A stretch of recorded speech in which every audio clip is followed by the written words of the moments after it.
Hey guys, Saf here with another Raid Shadow Legends video, and we have a brand new Heroes Path after another Deck of Fates. It's kind of back-to-back. It's very rare that we get these back-to-back, but we have a Path of Light. It is thematically tied to the current Titan event that's coming to the end in the next couple of days around Lady Mikage, and it's an opportunity for you to acquire some more of these epics that you need to do for the Mikage fusion. Now, I'm fortunate enough that I've been able to complete the fusion, so I don't need to do any of this event, and I haven't been doing the Titan event at all. But for some of you, you might really just need that one last epic to finish off the Mikage, and Mikage is very much worth getting. She's so powerful for a lot of different content. Really strong in Hydra, really strong in Arena, so definitely worth someone you want to get. But the real question is, how much is it going to cost you to get it? And what kind of paths do you have to take to get to these champions? And kind of like just a bit of an assessment of, is the Heroes Path worth it? That's what we're going to be answering in today's video. Now, every Heroes Path comes with 2 to 3 ways that you earn points. There's always a currency that you can earn. This time it's going to be Litecoins. We've had Litecoins in the past, so it's just a bit of a reuse. This time it's going to be obtaining artifacts and summoning champions. So effectively, Dungeon Divers and Summon Rush. That's the way that this works. As always with Summon Rush, Sacred Shards, Primal Shards are more valuable. They have modified the points a little bit, as they have with the Dungeon Divers, to make it a little bit more streamlined for whatever systems they want.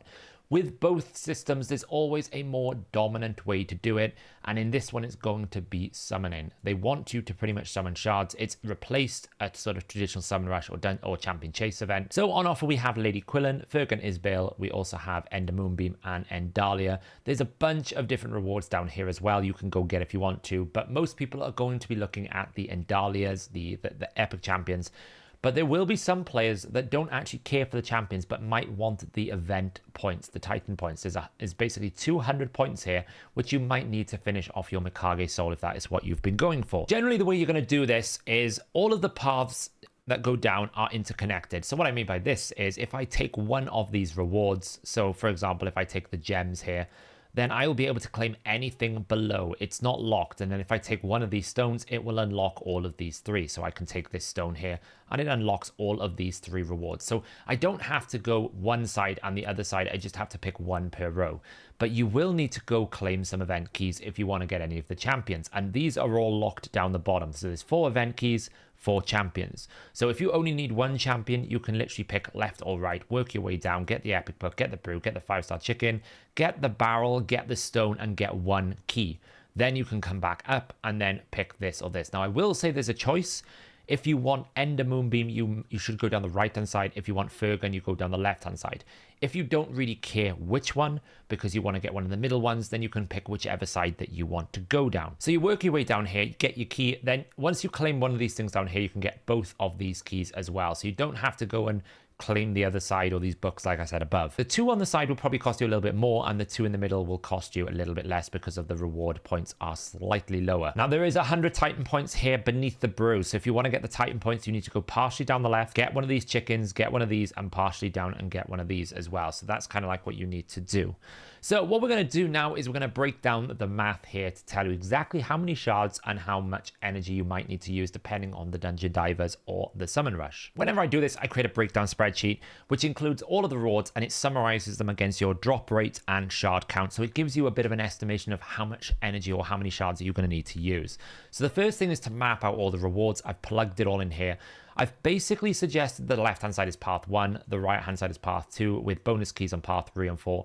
Anything that is listed as bonus are things that you do not need to get anything. They're optional bonuses, and then we have the end points for each of the 4 champions. And it basically works out that if you want to get one of the Isbales or the Ender, one of those champions, it's 62750. If you want both of them, then just double this point. If you want Endalia, it's 63250. If you want Lady Quillen, it's 60750. And then if you want all 4 of the epics, it's 137750. It's very expensive. Now, if you just want the Titan event points, it's 28,500, and the entire event is going to be 249,750. I might be a 50 points here or there out. I double checked it or triple checked it. It's quite a complicated path to figure out. Normally you just pick one side or the other. This one, because you can skip so many things, it's almost like, well, if I've taken the silver, I don't need to take anything else on that front row, even if I need to go down the right hand side. So it was a bit complicated to work out, but I'm pretty confident this is the full total path cost. So Summon Rush, pretty easy to work out. All of the shard counts are set out here. Now, since the last time that I had this, I copied this off the Roxam event. The Void shards have been reduced and the Ancient shards were boosted. Ancients used to be 180. Void shards used to be 1100. Obviously, primals have always been 1800. And they also reduced the mystery shards down from 9 to 3. So they've carved away a lot of the lower tier, but Ancients had a little bit more value added to them. It used to be that Void shards were very efficient. They're not as efficient as they used to be. So we can map this out into the coin requirements here. So you can see if you want Isbil or Ender, it's going to be something like 14 Sacreds. We should probably increase these to bullet points so you can kind of see the rounding. 13.9 is the mathematical requirement, so about 14 Sacreds to get one epic. Now, I'll be honest, that is an extremely expensive epic. 14 Sacreds is near enough moving into the territory of guaranteed legendary. So that is an extremely expensive epic to get, and you need to keep that in mind. Mystery shards, you're just not going to do it. Just forget about it. You're not going to do mystery shards.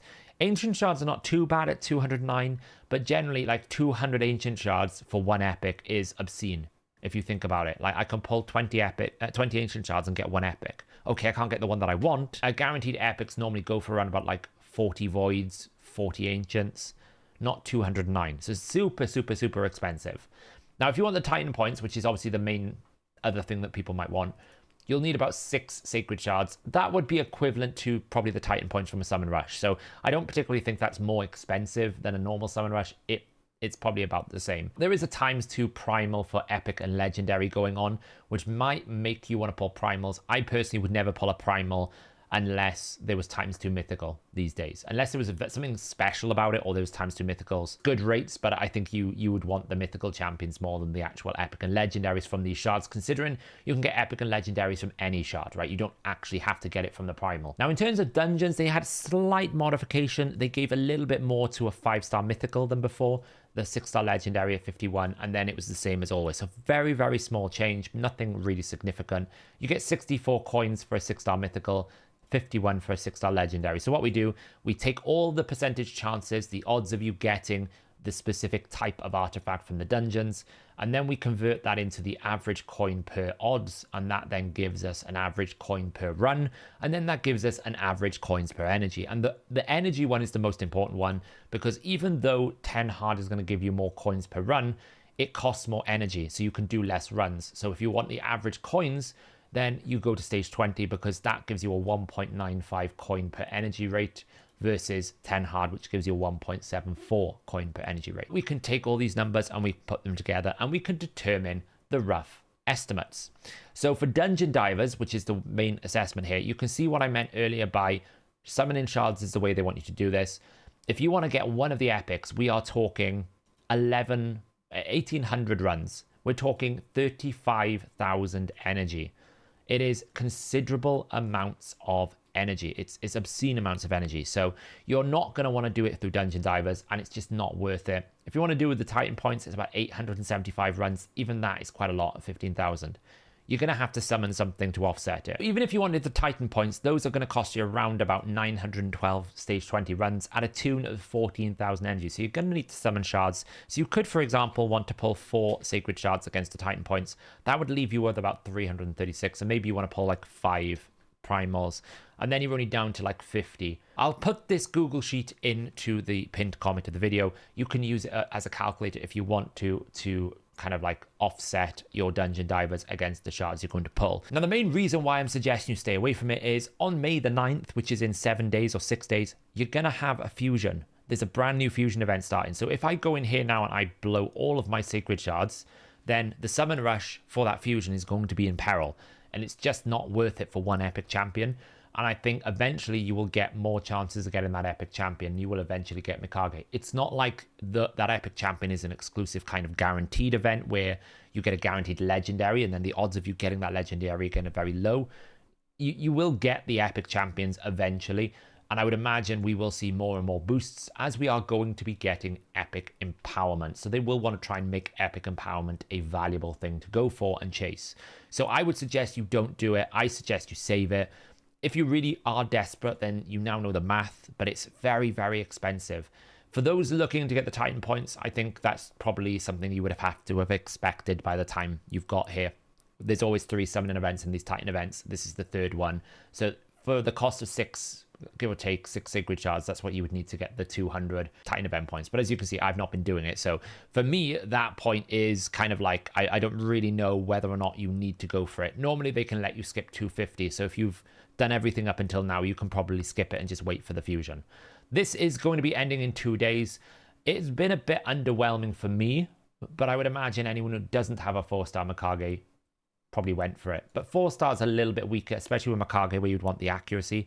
But the rewards have been okay. I just haven't bothered. I will probably try sneak an event maybe and get some energy and get these last few things. But I just decided to take a very casual break and work on some masteries. Now, just before we end this video, I just wanted to call out some news that has been announced by Oracle today regarding the changes to Amius. So they are going to be bug fixing Amius to remove the unintended behavior about his A2 and his A3. This is something I kind of reported to one of the moderators, but I think a couple of people are aware of it, that effectively this wasn't working as intended. And I know a lot of people in comments now will probably hate me for saying this, but ultimately having a boss mechanic where the abilities weren't working and the way you beat it was just basically pressing A1, that wasn't very clever in my book. And obviously that wasn't the way that it was meant to work. So they're not nerfing the boss. They're not nerfing the strategy. They are bug fixing the strategy because clearly the boss should be doing his A2 and his A3 when he is not.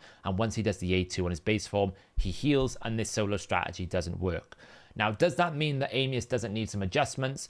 I would suggest that it's not Amius that's the problem, it's the restrictions. When you basically make it so that you need a heal reduction and you don't have any heal reductions available to you unless you have the legendary that makes it work, that's when Amius becomes a problem, right? There are strategies to beat it. There are very good strategies to beat it, but the restrictions are what makes Amius a challenge that a lot of players can't deal with. Honestly, I think they should take Cycle of Magic away.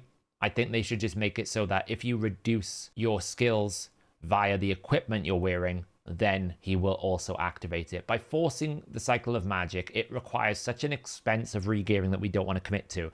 That's really the sticking point. I would still keep the mechanic. I just would stop it applying to masteries. So if you use an ability that resets a cooldown, fine. That's your choice. You choose to bring that hero.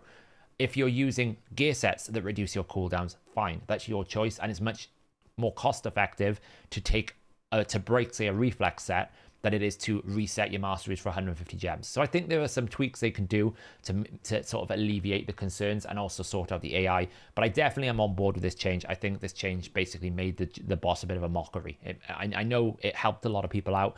I know I'm going to get hate for saying this, but it really, you should be learning the mechanics of the boss. You shouldn't just ignore everything the boss does. If the mechanics of the boss is too complicated for players, well, that's a different conversation. They're also fixing Togron the Conjoined, which is great because I really hate that. Maybe, just maybe, they will fix Thunder.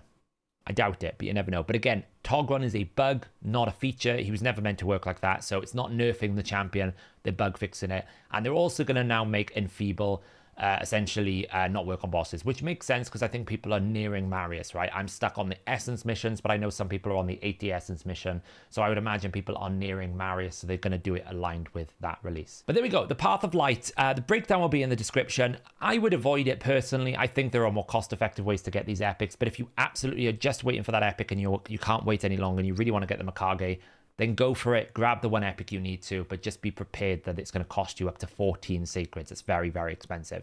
Thanks for watching, guys, as always, and I will catch you in the next video.